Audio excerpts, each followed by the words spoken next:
As part of our Women's Month feature, we speak to founder of WMN Attorneys Inc, Zama Ngcobo, driven by a desire to create space for young black female lawyers to flourish. Ngcobo founded Women Attorneys Inc. The company is a uniquely positioned boutique commercial law firm. Zama started her career at Africa's largest law firm in 2012 and became one of the youngest appointments to a senior associate in 2016.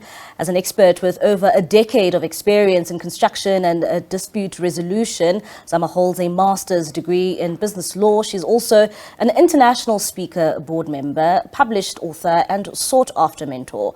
What she started as a courageous solo endeavour in Johannesburg in 2021 quickly grew in a team of 10 legal professionals with a second office in Durban in just 2.5 years, providing specialist advice in a male-dominated industry across the mining, energy, oil and gas sectors. Zama has created a thriving firm that prioritizes the progress of women at its core. She was also lauded as the winner of the 2023 Veuve Clicquot Bold Woman Award and Bold Future Award. Ngcobo joins us now in studio to talk more about her journey. Zama, thank you so much for joining us here on the late edition. Of course, just reading that, it just tells you the kind of work that you have done. You, the founder of WMN Attorneys Inc., also known as Women Attorneys. Maybe perhaps tell us about, this platform and why you created it. Thank you for the lovely introduction and for having me.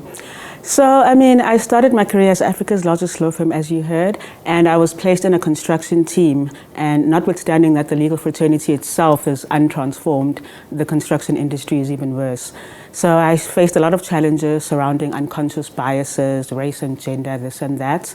And I just wasn't finding the right space for myself within the spaces that existed. So WMN was created. A very unique name, WMN, and if you read it, it actually just says woman, What made it so unique? Why did you come up with that name? And how did you come up with that name?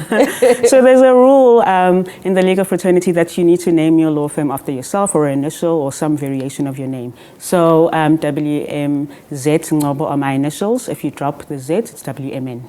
Ah, interesting. So, yeah, it was just a lucky one for me. And I know that, this platform reaches out to a number of black women in the legal space, in the legal fraternity. If you maybe can just tell us about, the kind of woman you have mentored, the kind of woman you've been able to reach out to, and just their experience as a whole.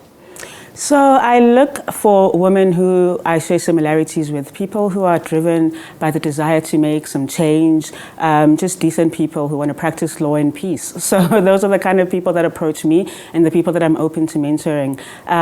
One of the people that I'm mentoring now is Zuleika Patel. I'm not sure if you guys would have known her. She was one of the protesters at Pretoria Girls High. So she's a law student now. I was so proud of her. Yeah, so she's one of my mentees. That's the kind of person I look to mentor and to be mentored by. And perhaps maybe just take us through, the legal fraternity as a young black woman and how difficult it is to just enter that space and to cement your role and, just to, be able to inspire others to be like you.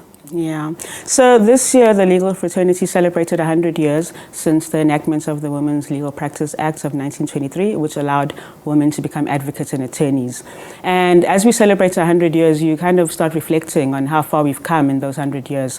And I've seen too many people that look like me leaving the profession because they couldn't find that space. And I think the main factor for that is that unconscious bias, the idea that this type of person is incompetent or this type of person is that. And so I also faced all of those challenges, and which drove me to start WMN. And my idea was that I just want to come out there, make some noise, win awards, and show people that black women are very, very capable. And you touched on the fact that women this year celebrated 100 years in the legal fraternity. How does it make you feel, that as a country we've managed to reach at least 100 years in this very male-dominated space? It's wonderful. It's wonderful because I think for us, you need to see people that come before you doing it in order for you to even have the idea in your mind that it's possible for you. So over those 100 years, we've seen so many incredible women come through this profession, and it's a beautiful thing. And Let's take a step back and, you just mentioned one of the people you are mentoring, Zuleika Patel.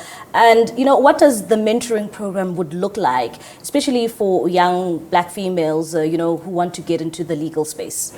So there's no real program, right? I also have not arrived anywhere. I'm on a journey, and I just took a decision to, during my journey, look back and see who else I can help along the way. So there's no real structure. It's just a matter of giving young girls the space to call someone who's more senior than them and ask for advice at any point. And of course, this is because, when you were in that space, it was very difficult to find people, who could mentor you. Absolutely. And I think it's so important from a representation perspective for those women who are doing big things to be visible to juniors. And I was once a junior, and I just wasn't seeing enough people like me in the fraternity, and I think it's important. I know they exist, so it's important for them to be a little bit more visible, to inspire us a little bit more.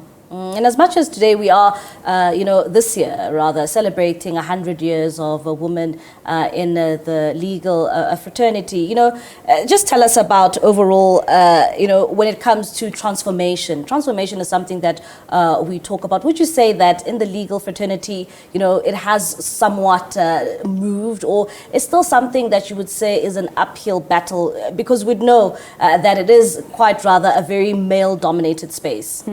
I definitely think there's been some progress. It is a work in progress. And as I say, this is my opinion and based on my observations, I think the main barrier is that perception of women. Women can do this, women can't do this. So that unconscious bias. And I think the more we see women, the visibility part of it, the more we see women doing big things, I think the more people can start moving away from that idea. So I think we just need to keep doing, and that's one of the ways we can dispel this myth of unconscious bias. And maybe, when you talk about the challenges, because I'm sure you encounter a number of those challenges, what would you say needs to be, a challenge for, I know that you are facing a number of challenges in your legal space. And, what are those challenges and which you feel as a woman you shouldn't, even be encountering? And I'm going to draw back to when I was at the JSC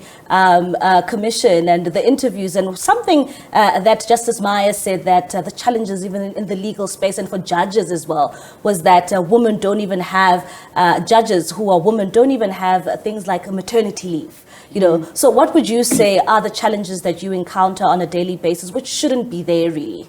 So these are the things, just the policies that aren't female driven is one of the things. One of the things our firms have done is introduce a menstrual leave policy, just so that a woman can be comfortable taking that time out during that time of the month without depleting their sick leave. So it's things like that we encounter. I was on SAFM with Bridget Masinga earlier on, and she made an example, a story she heard about how, as a junior attorney, you're expected to make tea in the meetings, and you're a whole attorney, you're here to learn, and they just put you in this box of you're a female, so you handle the coffee. So these are the challenges that some people face, and I think it just goes back to that perception and those learnings that we need to unlearn. And what would you say is your dream for women in the legal fraternity?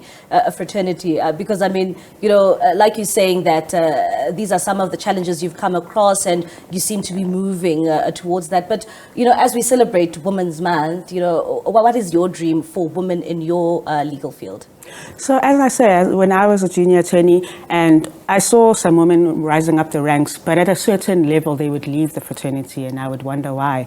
And I found that women got to a point where they felt they need to choose between family life and career. And I think those structures maybe don't have enough provision for women who want it all or want it both. So I feel like hopefully one day that will go away. There'll be space. Women won't have to choose. Women don't have to choose between having a career and having a family. I think that's one of the biggest ones that affect most and women. Something quite remarkable also taking place this year, and I just just remembering now, and just mentioning it slightly is, of course, the Deputy Chief Justice, Justice Meyer. I'm sure. I mean, she's the first, black female to be in that position. How does that make you feel? We see such accolades in this country. It's amazing from a representation and a visibility perspective. I mean, there's so many young girls who now think, well, maybe I can be a Chief Justice one day. So it's beautiful to see, and that shows the progress we're making. Although sometimes you might feel it's small progress, there's progress nevertheless. What is your advice to young women who are watching you right now, and they're like, oh, well, one day I hope to become like Zama? Well, I think firstly, choose something you're passionate about and go into that. I think the journey of a female professional or female entrepreneur is a tough one, and you get a lot of no's, a lot of rejections along the way. And if you are doing something you're passionate about, it's easier to keep that fire alive.